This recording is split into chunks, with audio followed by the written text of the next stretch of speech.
Hola, ¿qué tal amigos? ¿Cómo están? Bienvenidos a un capítulo más del universo del aeromodelismo con el gentil auspicio de Buffalo RC.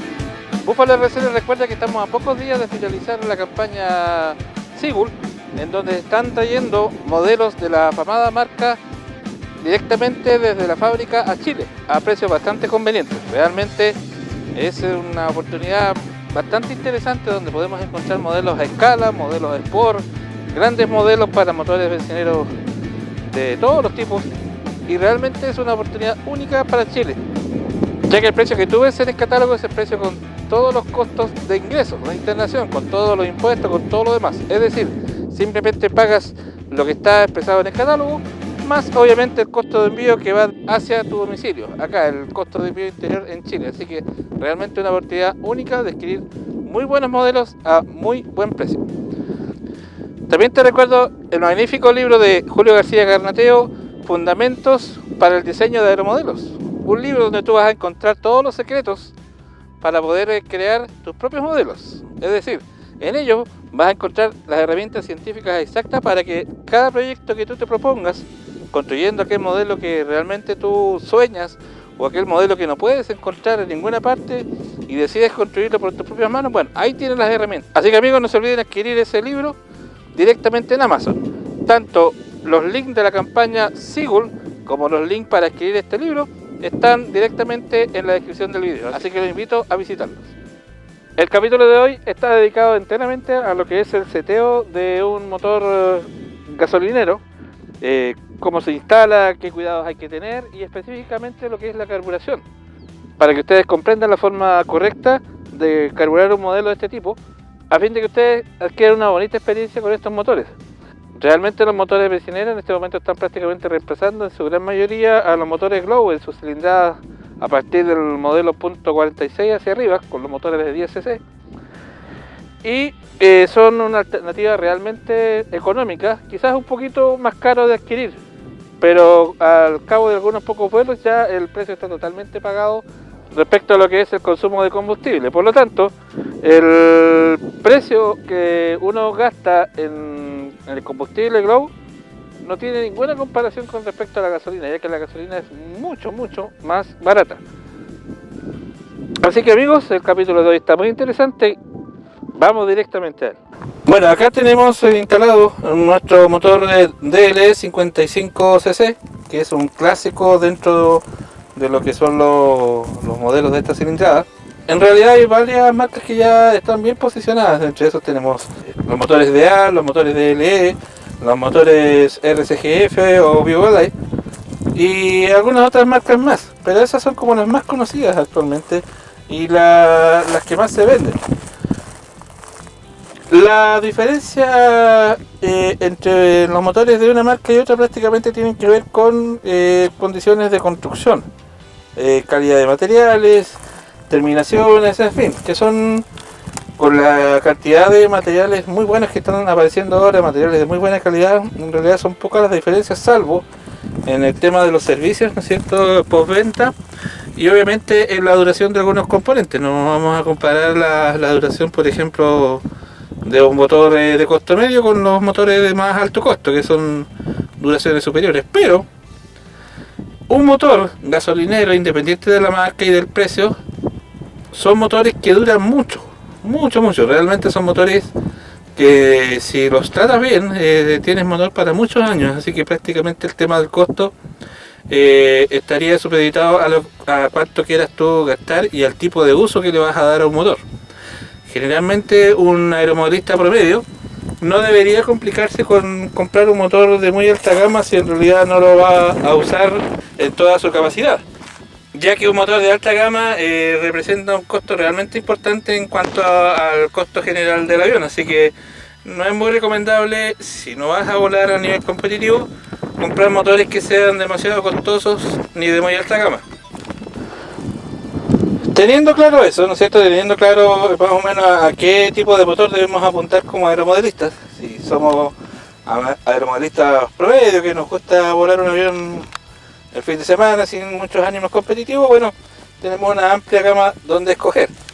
Y todos los motores, independientes del material y las terminaciones que le estaba explicando, funcionan bastante parecido a raíz de que prácticamente todos tienen componentes que son estandarizados, como el carburador, el tipo de hélice, y por lo tanto no hay mucha variación entre uno y otro en cuanto a la forma cómo se trabajan. Así que aquí les voy a explicar un poco cómo se setea en general, cómo se instala un motor gasolinero, cuáles son los cuidados y obviamente cómo se carbura. Así que vamos entonces a lo que es la instalación de un motor. Los componentes de los motores gasolineros son los siguientes, para que lo tengan bien claro. En primer lugar, ¿no es cierto?, tenemos el crankcase, o lo que es la cabeza del pistón, que está puesto acá generalmente en esta posición. Los gasolineros usan casi siempre los motores en esta posición, con el cilindro hacia abajo. Pero eso no quiere decir que solamente trabajan exclusivamente en esa posición. Pueden ponerlo en cualquier otra posición, siempre y cuando modifiquen un poco lo que es el tema de la salida de escape. Da lo mismo como se instale en el fondo, ¿ya? Pero en este caso, prácticamente la posición la está mandando el muffler, que tiene la salida acá abajo. Obviamente este muffler yo lo modifiqué, lo corté un poco para poder ajustarlo a las líneas del modelo, y en caso de que hiciese un mal aterrizaje, el cañón que queda sobrante del muffler no actúe de palanca y termine rompiendo todo el sistema, como ocurre generalmente. Así que una buena medida es cortarlo, como lo hice en este caso, o en su caso, si ensucia demasiado lo que es el avión, le puedes poner una proyección de goma, una goma que calce perfectamente acá, una de estas gomas de agua caliente, estas gomas reforzadas automotrices, apretada con una abrazadera, y eso te permite alejar un poco más el caño. Pero en el caso de que por alguna causa el avión cale la nariz en el terreno, el efecto de palanca que genera el tubo no te rompa el resto de la cabeza, y por lo tanto lo único que va a hacer es que palanquee la goma y la goma termine saliéndose, pero salvas el resto del motor. Esa es una precaución bastante simple de realizar y que te ahorra bastante dinero. Ahora, el motor, ¿no es cierto?, teníamos la cabeza del pistón, lo que es la zona que correspondería al cárter y al todo el sistema de admisión, que está acá abajo, ya donde va el eje del cigüeñal. Y acá atrás tenemos el carburador, que es un carburador válvulo. El carburador válvulo, como comenté en el capítulo de unboxing del motor que le voy a poner en el Newport, es uno de los carburadores más confiables que hay actualmente en el mercado, que tiene su origen en los carburadores de motosierra y los que se usan en el mundo agrícola. Por lo tanto, es un carburador que resiste ponerlo en todo tipo de posiciones sin que tenga mayor problema de alimentación de combustible hacia el motor. Así que es muy confiable y se diferencian unos con otros, más que nada por el tamaño, ¿no es cierto?, y por la cantidad de combustible que pueden arrojar hacia el cilindro. Por lo tanto, cada carburador tiene un número que está puesto en algún punto por acá adentro, que te indica qué modelo es, para poder conseguir los repuestos después en base a ese número de carburador. Ya el número indica el modelo de carburador, y por lo tanto con eso ya podrías conseguir repuestos. Lo que tiene también el carburador válvulo, que es bastante importante y lo vamos a ver ahora en operación, es este par de agujas que están acá. Una es la aguja de alta, que está a este lado, y la otra es la aguja de baja. Estas agujas se encargan de regular lo que es la carburación ya propiamente tal del motor. Y lo otro que tenemos acá es el punto ralentí del acelerador, que en este caso debería venir con un tornillo acá, pero se lo saqué porque el ralentí se lo estoy regulando solamente con el servo, que está directamente esclavizado a esta punta. Puedes dejar ese tornillo, pero es cosa de gusto prácticamente. Algunos lo dejan, otros no. Por este otro lado tenemos dos elementos, que son el acelerador y el ahogador. El acelerador, ¿no es cierto?, como todo buen acelerador, tiene un rango de movimiento desde full, ¿no es cierto?, a posición de ralentí, y más atrás definitivamente el motor se detiene. Y el otro que está acá es un ahogador. El ahogador lo tengo yo esclavizado a un servo que me permite abrir o cerrar la trampilla de aire que está directamente acá atrás. Cuando lo actúo, ahí se abre la trampilla de aire, ¿no es cierto?, y el motor puede arrancar sin ningún problema. Cierro la trampilla de aire y el motor se apaga. Si el motor está frío, Lo que hace esta trampilla de aire, ¿no es cierto?, es cuando le doy el primer arranque en la mañana al motor, cuando llego al campo, lo que hago es cerrar la trampilla, mover la hélice, ¿no es cierto?, cargar combustible obviamente, mover la hélice hasta cebarlo, ya darle varias vueltas hasta que el motor haga su primera explosión. Después, haciendo esa primera explosión, yo abro nuevamente la trampilla, ya, y de ahí le sigo dando hasta que el motor ya arranque en forma oficial. Pero esa es la función, o sea, lo que hace es aumentar la eficiencia de la membrana que está acá adentro, de tal forma de que pueda aspirar más combustible, lo ahoga en el fondo. El otro componente reconocible que tenemos, ¿no es cierto?, en los motores gasolineros es su bujía con un cable, y ese cable va directamente conectado a lo que es la caja del CDI, que está acá. El CDI es una unidad, ¿no es cierto?, acoplada, que se encarga de pesquisar, ¿no es cierto?, el momento en que pase este punto magnético que está acá. Que ese punto magnético le da el avance del motor, o sea, le está diciendo al pistón en qué momento está iniciando su carrera de ascenso, ¿no es cierto? Y cuando está llegando al tope, en ese momento manda la señal eléctrica para que se active la chispa y se encienda la mezcla de combustible y le dé nuevamente impulso a la hélice por intermedio del cigüeñal. Después se repite el ciclo, ¿cierto? Vuelves a subir el pistón, va llegando a tope, otra chispa y así va.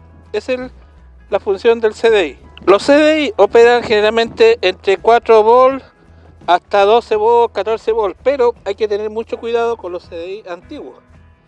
Este motor que tengo acá tiene alrededor de unos 6 años tal vez. Fue de los primeros gasolineros que tuve. 6, 8 años quizás tenga. Y si se dan cuenta, acá me indica que el rango de operación va de 4,8 a 6 volts. O sea, no le puedo poner directamente una batería de litio polímero porque quemaría el CDI.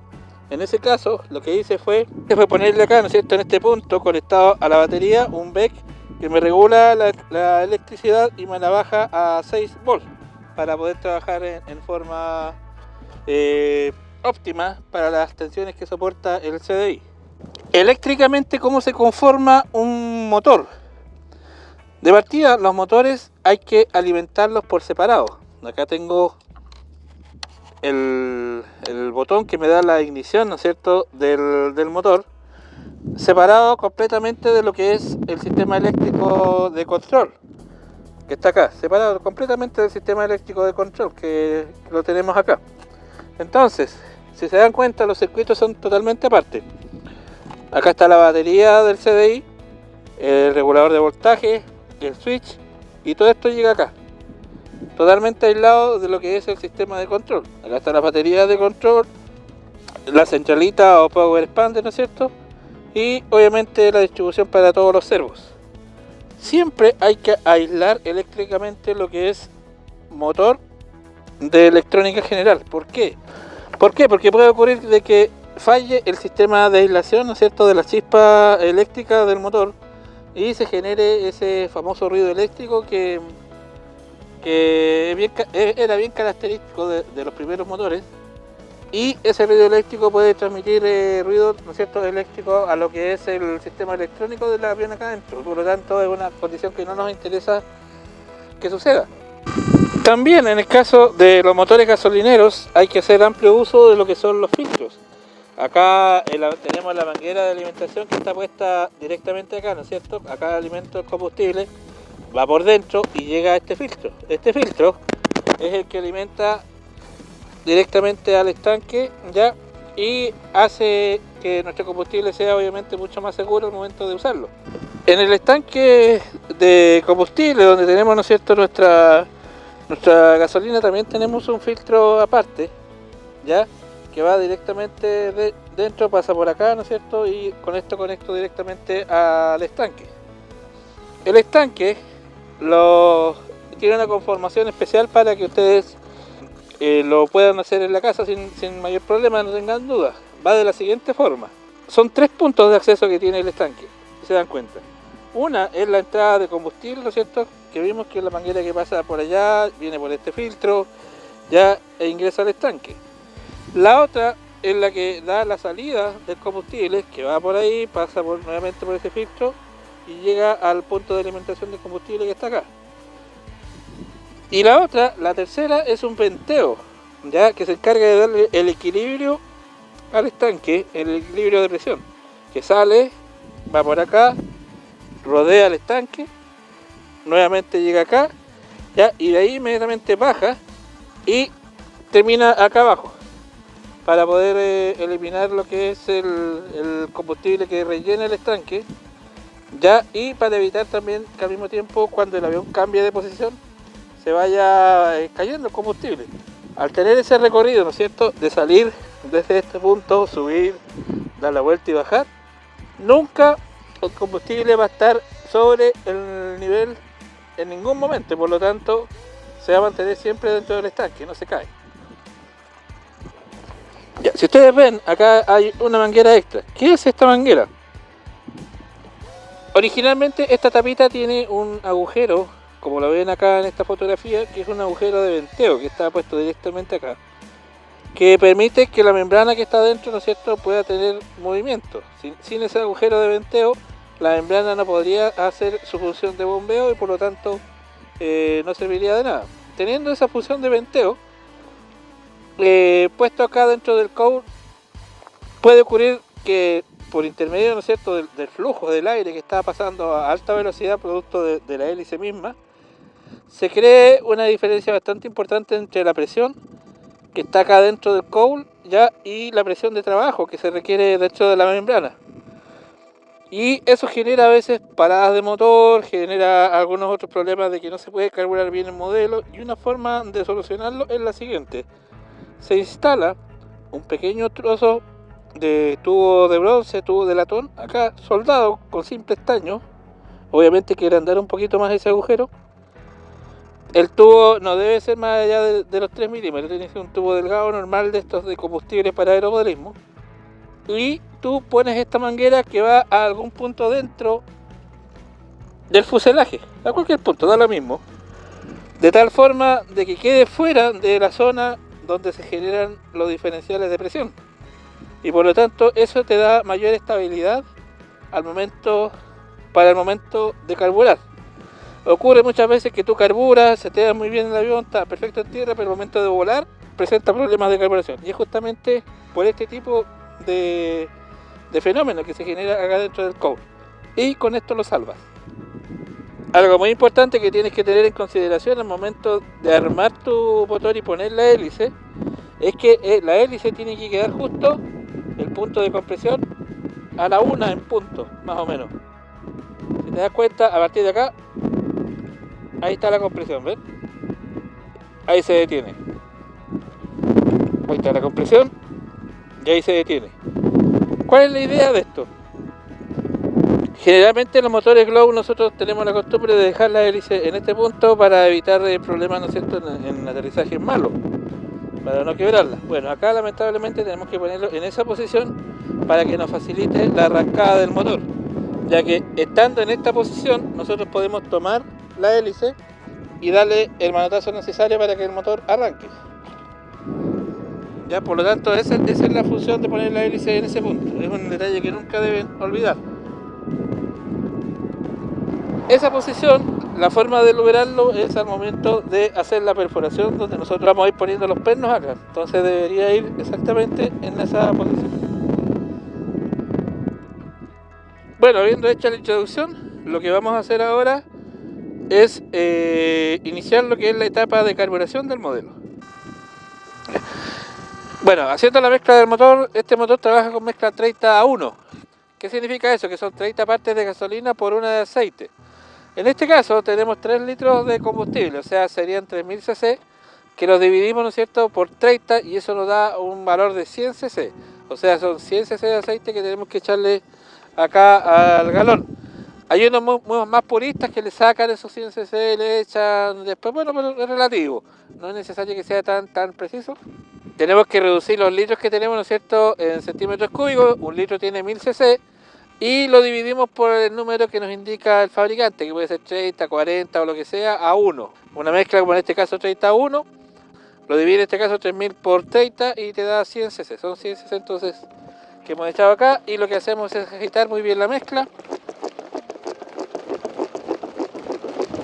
para homogeneizarla y dejarla lista para cargarla. Y ahora lo que hacemos es ponerla en el punto de combustible hasta que salga gasolina acá abajo. Lo que hacemos para facilitar más el llenado siempre es destapar un poco lo que es el estanque de combustible, ¿no es cierto?, para ir equilibrando presiones. Después limpiamos nuestra manguera de combustible haciendo pasar un poco por ella, ¿no es cierto? Ahí lo tenemos.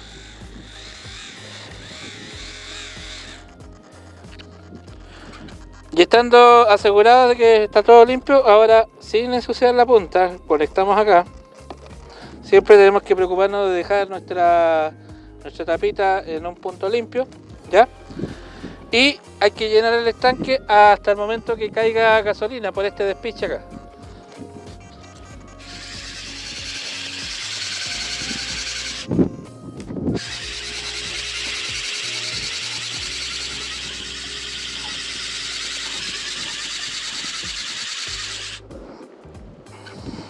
Ahí cayó, si te das cuenta está cayendo combustible, así que ya está completamente lleno.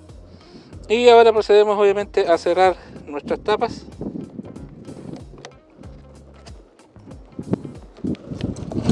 Y sellar nuestro bidón. Habiendo llenado el estanque, obviamente con la precaución de haber tenido todo el sistema apagado y ya en este momento no está cayendo más combustible, entonces ahora procedemos a encender la radio. Y encendemos nuestro avión, pero solamente en lo que se refiere a la parte eléctrica de mando. Vamos a encender también la parte del motor con esta lucecita de testigo que está acá, pero vamos a cortar la función y nos aseguramos que esté funcionando el corte motor, que es un corte motor electrónico que me indica acá con una lucecita. Está funcionando bien. Apago lo que es el corte de motor. Y lo que hago ahora es cerrar el ahogador activando el servo correspondiente. Escuchen el sonido. Ahí ya está cerrando el ahogador. Y empiezo a darle, a girarlo, ¿no es cierto?, hasta que el combustible pase hacia acá. Tengo que darle un poquito de aceleración, ¿no es cierto?, para que empiece a pasar combustible, y le doy unas cuantas vueltas para que se llene totalmente el circuito. Hay un dato con respecto al carburador, antes de darle la partida, que tú tienes que saber, que tiene que ver con la posición de las agujas. Cuando uno ya tiene un motor carburado y todo, no hay ningún problema, no se mueve más, excepto que si tú quieres hacer alguna carburación ya más fina. Pero las agujas siempre traen, por lo general, una posición de fábrica, que en el caso de este motor DLE es para la aguja de baja 1.25 vueltas y para la de alta 1,5 vueltas. ¿Cómo se cuentan esas? Bueno, lo que tienes que hacer es, por ejemplo, si compras un motor que no sabes cómo viene o tuviste problemas con las agujas, se perdió una aguja, qué sé yo, cualquier cosa que tú necesitaste saber cuál es la posición de esto, en el manual aparece perfectamente la posición de la aguja y esas se cuentan así. Desde su posición abierta, ¿no es cierto?, vas y la cierras hasta que se detenga, ya, sin forzar. Ahí se detuvo, sin forzar. Entonces, y teniendo una referencia visual, que en este caso pueden ser los números que están acá en el destornillador, cuentas las vueltas. Vamos a dar ahora una vuelta, en este caso es la aguja de baja, sería una vuelta y cuarto. Entonces, una vuelta, ahí ya están los números nuevamente arriba, y le damos un cuarto de vuelta hacia allá. Ahí aproximadamente. Y esto es lo mismo, ¿ya? Cierra la aguja completamente hasta que se detenga y le das una vuelta y media. Fíjate cómo está la posición acá de los números, ¿ya? Vamos nuevamente. Una vuelta y media, debería quedar al otro lado. Ahí. Ahí lo tenemos, una vuelta y media, ¿ven? Y con ese ya tenemos el punto de inicio de lo que es el motor. De aquí en adelante ya es carburación, lo vamos a hacer en este momento dándole arrancada al motor. Ya va a arrancar bastante gordo el motor, va a estar muy como ahogado, le va a faltar aceleración y de ahí vamos a empezar a carburarlo para que ya logre las RPM máximas. En este caso, la mejor forma de saber las RPM máximas es por intermedio de un tacómetro que lo tenemos acá conectado directamente a lo que es el cable del CDI que sale del sensor, pasa a una Y que se conecta al tacómetro, ya, y la otra parte de la Y va al CDI. Con esa acción ves que pase, ¿no es cierto?, el sensor acá, va a haber un pulso eléctrico que se va a ir marcado como una revolución acá. Vamos entonces. Primero y antes que nada, ¿no es cierto?, hay que proteger nuestras manos con algún elemento, como este guante, ya que los golpes con la hélice son realmente dolorosos y pueden ser hasta graves. Nos aseguramos, ¿no es cierto?, que nuestro modelo esté perfectamente bien anclado, ya sea que alguien nos esté apoyando en la parte de atrás, o en este caso que estoy solo, lo tengo muy bien amarrado. Si se da cuenta, el modelo está muy bien amarrado atrás, está amarrado el modelo mismo, está amarrado a las patas de tal forma que no se me vaya a mover, para evitar cualquier situación de peligro. Siempre hay que ser muy cuidadoso con estos motores porque tienen una potencia enorme y el daño que pueden hacer es realmente grande. Así que vamos entonces a hacerle el arranque. Ya, nos aseguramos entonces que nuestra ropa no haya en parte suelta, ni que no haya cuerda ni nada alrededor. Y lo que vamos a hacer ahora es empezar a darle los manotazos hasta que el motor dé su primera explosión. Para eso, lo que tengo que hacer es cerrar la escotilla del ahogador para poder darle el arranque. Cerrada la escotilla del ahogador, ¿no es cierto? Lo que tengo que hacer ahora es levantar el servo del acelerador un poco para poder tener posibilidad de que el motor arranque. Y ahí vamos.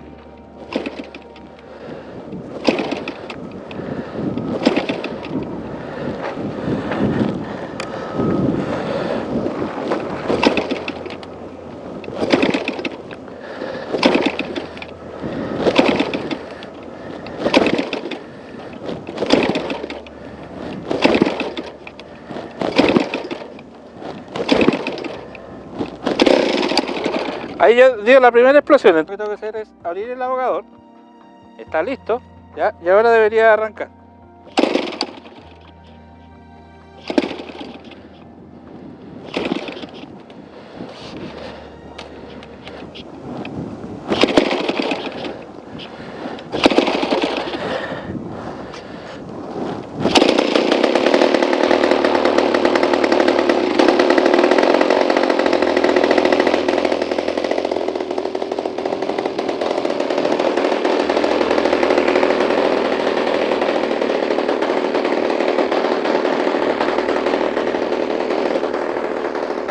Habiendo arrancado nuestro modelo,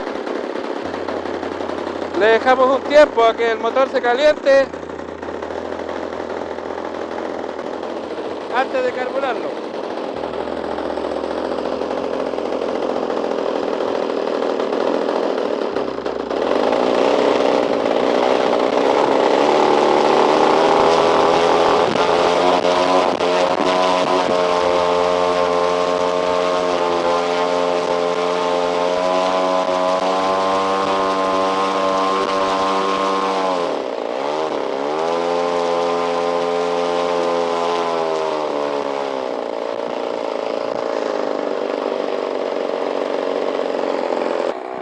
Bien, ahora tenemos la temperatura ideal de trabajo y lo que tenemos que hacer es acelerar el motor a fondo y empezar a carburar la alta. Para eso lo que tengo que hacer es acelerar el motor al máximo y empezar a cerrar la aguja de alta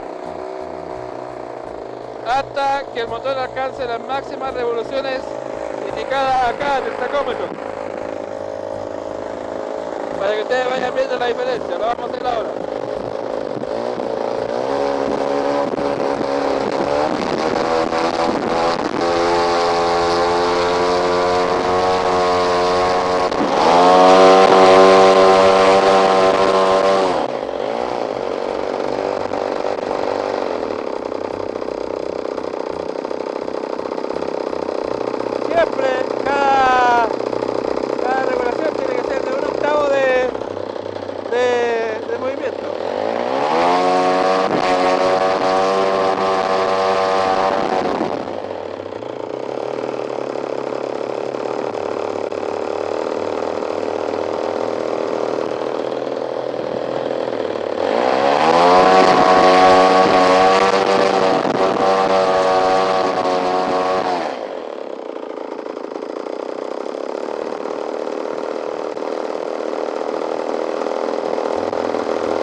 Ya, en este momento el motor está con su RPM máxima que puede lograr, y lo que tengo que hacer ahora es acelerar a fondo e ir reduciendo la apertura del acelerador, ¿no es cierto?, hasta que el motor empiece a funcionar como irregular. Cuando empieza a sonar irregular, entonces lo que tengo que hacer es cerrar un poquito la baja para que el motor empiece a sonar más parejo.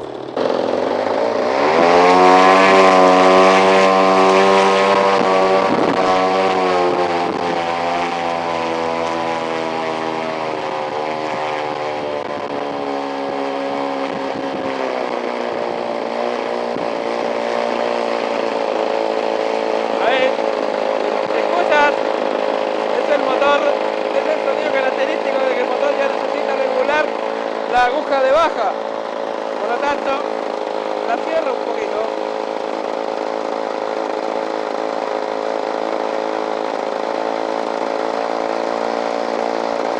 Vean cómo cambia el sonido.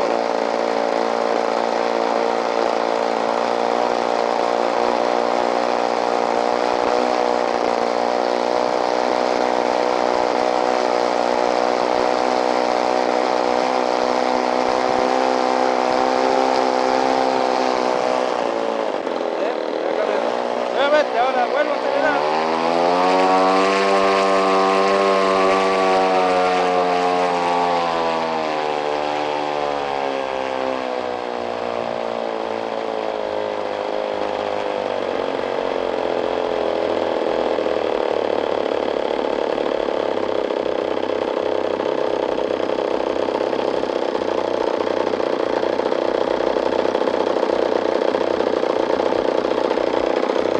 Ahí está con el ralentí.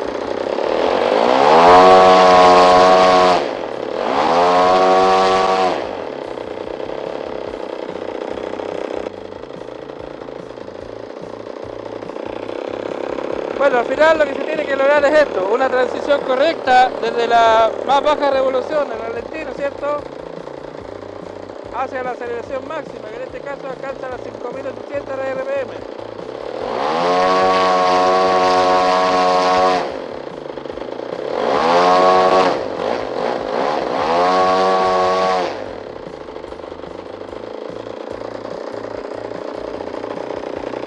Y ahí tenemos un motor ya carburado y listo para salir.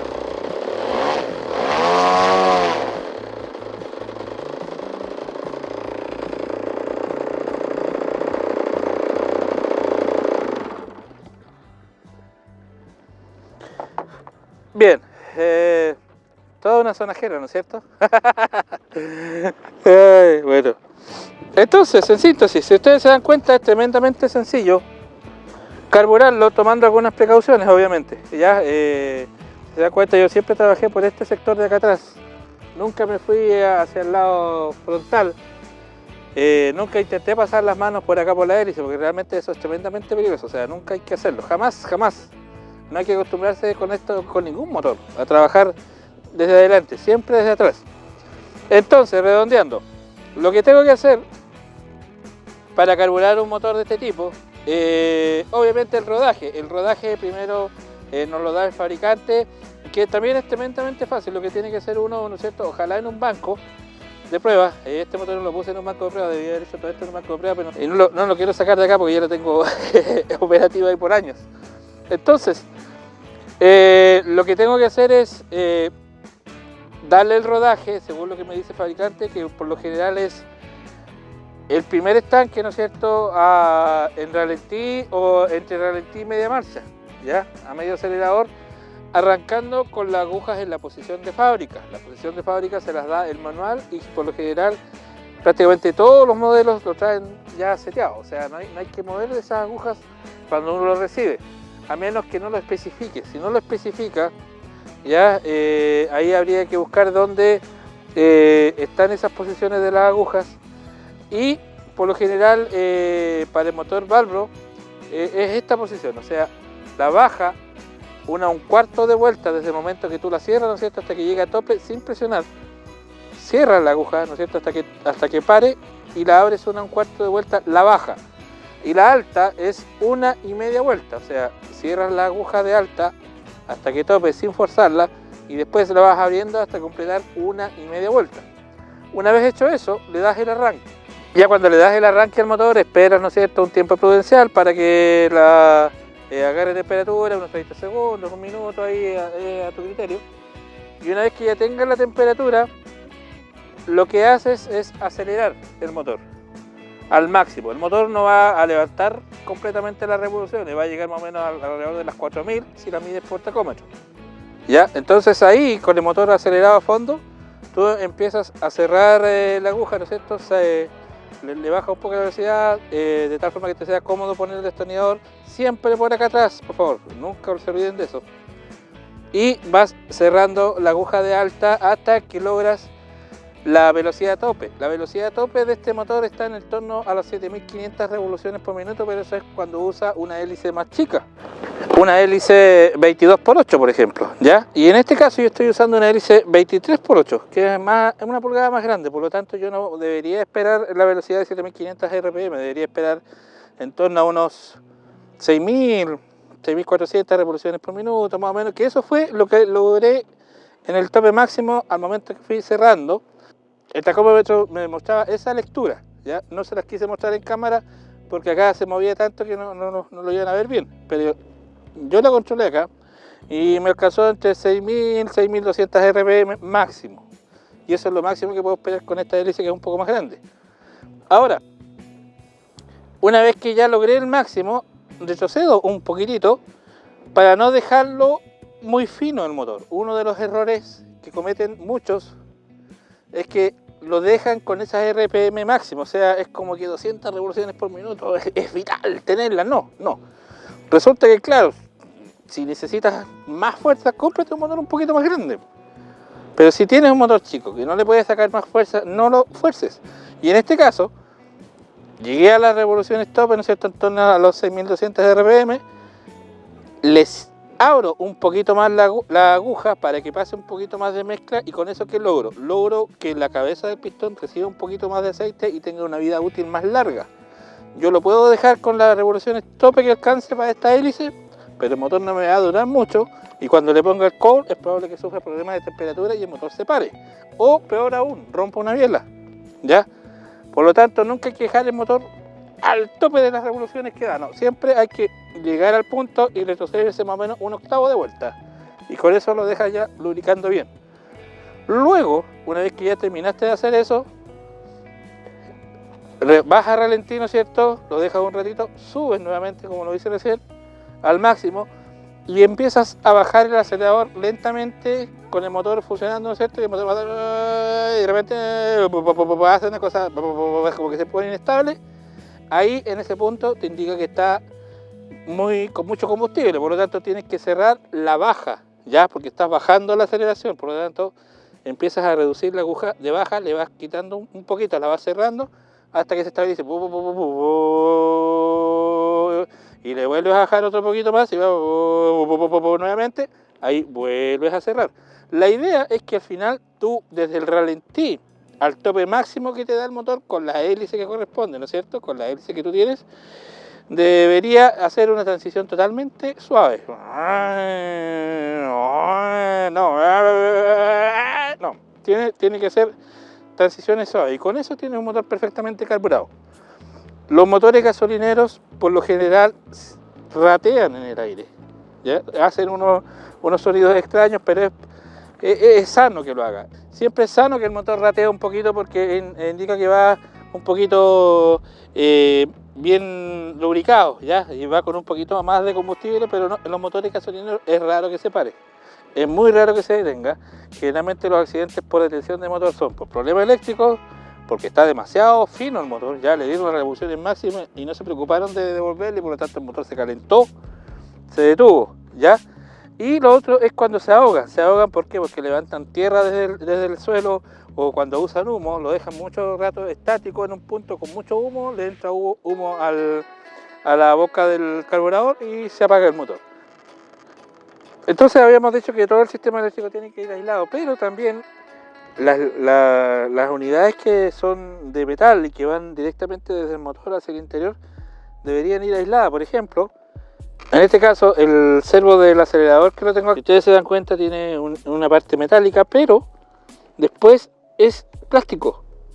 Es un tubo de plástico en el cual va inserto dentro la pieza metálica, pero corta lo que es metal. O sea, el metal parte desde esta altura y llega hasta determinada altura nomás dentro de la parte plástica, y de ahí sigue el plástico y después recién viene metal para afirmar el servo. O sea, con eso dejamos aislado lo que es la parte del motor respecto de lo que es la parte electrónica. Ya no hay conductividad eléctrica porque hay un buen espacio en que no hay metal.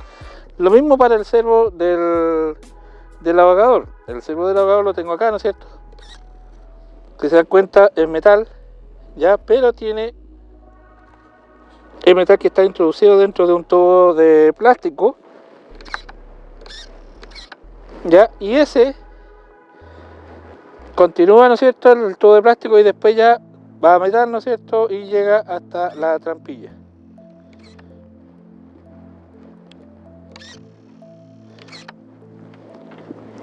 Entonces, esa precaución hay que tener para dejar el sistema aislado. Y bien, amigos, eso es todo por hoy. Realmente un capítulo bastante interesante respecto a lo que es la carburación de un motor gasolinero. Esa es la ciencia, o sea, no tiene más, no hay algo misterioso, mágico, no.